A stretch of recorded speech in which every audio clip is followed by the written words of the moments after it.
এইবাৰ আমি সিদ্ধান্ত লৈছো যে কোকৰাঝাৰৰ পৰা ওদালগুৰিলৈ যিমান সমষ্টিত ৰাইজে বিজেপিক ইলেকশ্যন খেলিব কয় আমি সিমান সমষ্টিত আমি নিৰ্বাচন খেলিম।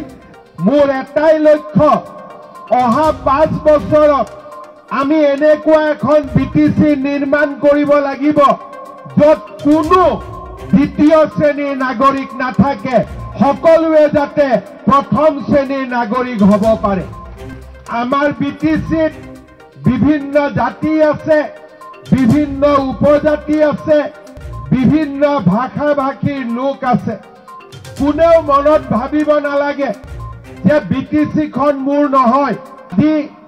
যোৱা 2021 চনৰ পিছৰ পৰা আমাৰ বিটিচিৰ ৰাইজে শান্তিত আছে, আন্দোলন বিবৰ্জিত এটা পৰিৱেশত আছে আৰু সকলো জাতি জনগোষ্ঠীয়ে শান্তিৰে আমাৰ বিটিচি অঞ্চলত বাস কৰিছে। আমাৰ লক্ষ্য আছিলে, আমি এটা পৰিকল্পনা কৰিছিলো, আমাৰ লক্ষ্য আছিলে যে প্ৰথম 5 বছৰ ৰাইজৰ মাজত যাতে শান্তি আহে, ইজনে সিজনৰ ওচৰ চাপি যায়, এটা পৰিৱেশৰ সৃষ্টি হয়। যোৱা 5টা বছৰত আমি সেই পৰিৱেশ নিৰ্মাণ কৰিলো। শান্তি আহিলে, সমন্বয় আহিলে। এতিয়া আমি পিছৰ 5 বছৰ আমি পৰিকল্পনা কৰিব লাগিব যাতে বিটিচিখনো আমাৰ অসমৰ আন অঞ্চলৰ দৰে দুপে উন্নতিৰ পথত আগুৱাই যায়। মোৰ এটাই লক্ষ্য, অহা 5 বছৰত আমি এনেকুৱা এখন বিটিচি নিৰ্মাণ কৰিব লাগিব য'ত কোনো দ্বিতীয় শ্ৰেণীৰ নাগৰিক নাথাকে, সকলোৱে যাতে প্ৰথম শ্ৰেণীৰ নাগৰিক হ'ব পাৰে। আমাৰ বিটিচিত বিভিন্ন জাতি আছে, বিভিন্ন উপজাতি আছে, বিভিন্ন ভাষা ভাষীৰ লোক আছে। কোনেও মনত ভাবিব নালাগে যে বিটিচিখন মোৰ নহয়, মই বিটিচিত দ্বিতীয় শ্ৰেণীৰ নাগৰিক। মোৰ গাঁৱত ৰাস্তা নহয়, মোৰ গাঁৱত স্কুল নহয়, মোৰ গাঁৱত অনুষ্ঠান নহয়, কাৰণ মই বিটিচিত দ্বিতীয় শ্ৰেণীৰ নাগৰিক। আমি আপোনালোকক প্ৰতিশ্ৰুতি দিছো যে অহা 5 বছৰত আমি এনেকুৱা এখন বিটিচি নিৰ্মাণ কৰিম যোন বিটিচিত সকলোৱে প্ৰথম শ্ৰেণীৰ নাগৰিকৰ স্বীকৃতি লাভ কৰিব। ইয়াতে কোনো দ্বিতীয় শ্ৰেণীৰ নাগৰিক থাকিব নোৱাৰিব। শ্ৰদ্ধাৰ ৰাইজ, অকল বিটিচিতে নহয়, আজি আমি সমগ্ৰ অসমলৈ পৰিৱৰ্তন আনিলো। কোনো অসমত যোৱা 5 বছৰত অসমৰ বিশাল উন্নতি হৈছে। চাৰিওফালে ৰাস্তা ঘাট, অনুষ্ঠান, আমাৰ উদ্যোগীকৰণ, কৃষিৰ উন্নয়ন, সকলো দিশতে আজি আমাৰ ৰাজ্যখন আগবাঢ়িছে। কৃষকৰ বাবে ধান ক্ৰয়, কৃষকৰ বাবে সৰিয়হ ক্ৰয়, কৃষকৰ বাবে কিষাণ সন্মান যোজনা, আমাৰ ৰাইজৰ বাবে অৰুণোদয় আঁচনি, আমাৰ ৰাইজৰ বাবে মহিলা উদ্যমিতা আঁচনি, ডাঙৰ ডাঙৰ ৰাস্তা, মেডিকেল কলেজ, ইঞ্জিনিয়াৰিং কলেজ, বিশ্ববিদ্যালয়, আজি আমাৰ ৰাজ্যখনৰ পৰিৱেশৰ বৃহৎ উন্নতি হৈছে। আজি অসম ভাৰতৰ ভিতৰতে এখন সৰ্বশ্ৰেষ্ঠ ৰাজ্য হিচাপে নিজৰ যাত্ৰা পথত আজি আগুৱাই গৈছে। যোৱাকালি গুৱাহাটীত আমি এখন সাংবাদিক মেল কৰিছিলো। আপোনালোকে দেখা পাইছে, যোৱাকালি মই ৰাইজক কৈছিলো যে অৰুণোদয় তৃতীয় আঁচনিখন আমি 17 ছেপ্টেম্বৰৰ পৰা আৰম্ভ কৰিম। প্ৰধানমন্ত্ৰী নৰেন্দ্ৰ মোদী ডাঙৰীয়াৰ উপজা দিনটোৰ পৰা আমি অৰুণোদয় তৃতীয় আঁচনিখন আৰম্ভ কৰি অৰুণোদয় আঁচনিত আই মাতৃসকলে 1250 টকাকৈ লাভ কৰিছিল।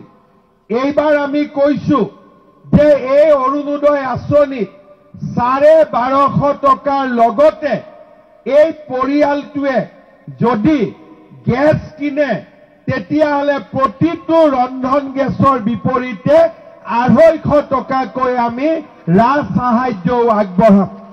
শ্ৰদ্ধাৰ ৰাইজ, আজি আমাৰ ৰাজ্যখনত বিজেপি দল শাসনলৈ অহাৰ পিছত আমি এনেকৈ নতুন নতুন কাম হাতত লৈছো, আমি কাম আৰম্ভ কৰিছো।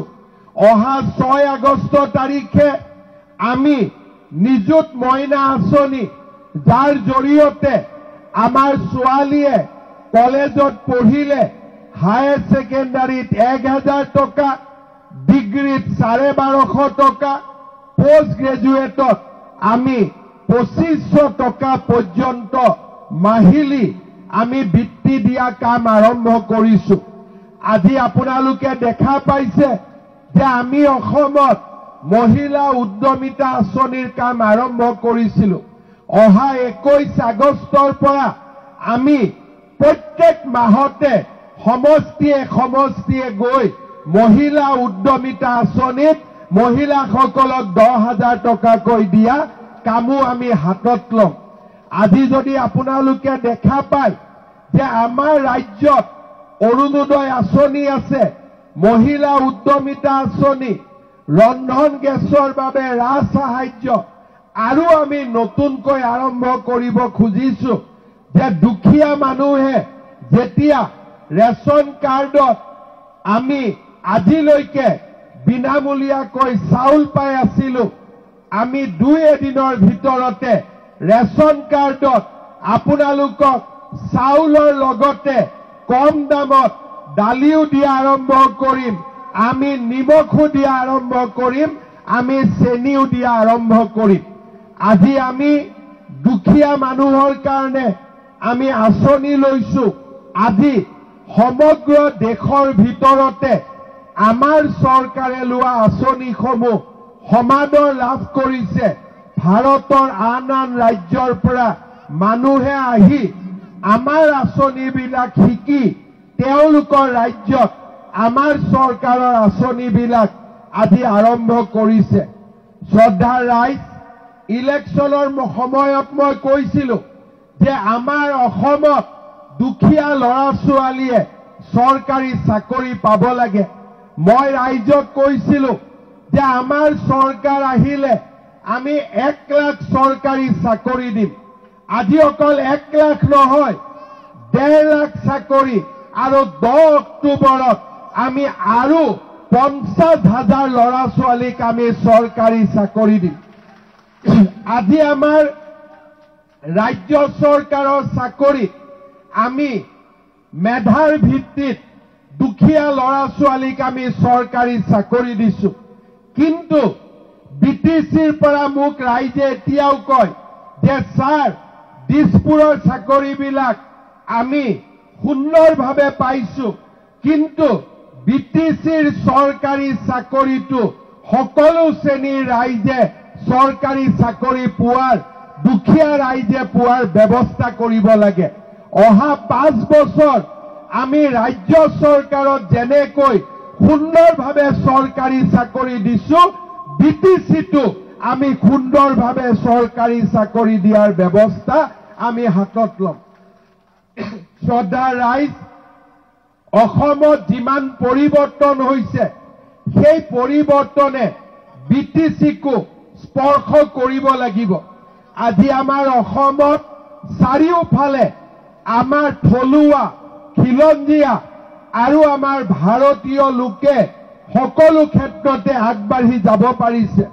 যোৱা কেইদিনমান আগতে মোক এজন ব্যক্তিয়ে সুধিছিলে যে অসমত যিমান ভাল কাম হৈ আছে, অসমখন যিমান আগবাঢ়িছে, আমাৰ বিটিচিখন কিয় আগবঢ়া নাই? মই এটাই কৈছিলো যে অসমেও বিজেপিৰ বাবে বহু বছৰ অপেক্ষা কৰিছিলে আৰু বিটিচিৰ ৰাইজেও এইবাৰ বিজেপিৰ বাবে অপেক্ষা কৰিছে আৰু বিজেপিয়ে যেতিয়াই আমাৰ বিটিচিত অধিকৰ পৰা অধিক সংখ্যক আসন লাভ কৰিব পাৰিব, আমাৰ অসমৰ দৰে বিটিচিটো সুন্দৰভাৱে পৰিৱৰ্তন হ'ব পাৰিব।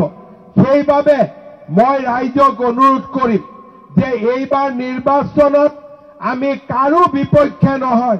আমি নকওঁ যে UPPLক ভোট নিদিব, আমি নকওঁ যে BPFক ভোট নিদিব, আমি মাত্ৰ এটাই কথা কম, পদুমত ভোট দিব, বিজেপিক ভোট দিব আৰু তেতিয়াহে BTRৰ উন্নতি হ'ব পাৰিব। আমি কাৰো বিপক্ষে নহয়, আমি মাত্ৰ আমাৰ সপক্ষে। আমি এটাই কথা জানো, যদি নৰেন্দ্ৰ মোদী ডাঙৰীয়াক আমি ভোট দিওঁ, বিজেপি দলক যদি আমি ভোট দিওঁ, আমাৰ BTCলৈ পৰিৱৰ্তন আহিব আৰু BTCলৈ সুন্দৰভাৱে BTRলৈ আমি পৰিৱৰ্তন কঢ়িয়াই আনিব পাৰিম। শ্ৰদ্ধাৰ ৰাইজ, যোৱাবাৰৰ যেতিয়া আমি ইলেকশ্যনৰ ৰিজাল্ট আমি চাওঁ, আমি কোকৰাঝাৰত, চিৰাঙত, বাক্সাত, তামুলপুৰত, ওদালগুৰিত আমি প্ৰথমবাৰৰ বাবে ভাল কৰি ইলেকশ্যন খেলিছিলোঁ। তাৰ আগতে আমি ইলেকশ্যন খেলা নাছিলোঁ। আমি মাত্ৰ এটা বা দুটা সমষ্টিত বা চাৰিটা সমষ্টিত আমি চেষ্টা কৰিছিলোঁ।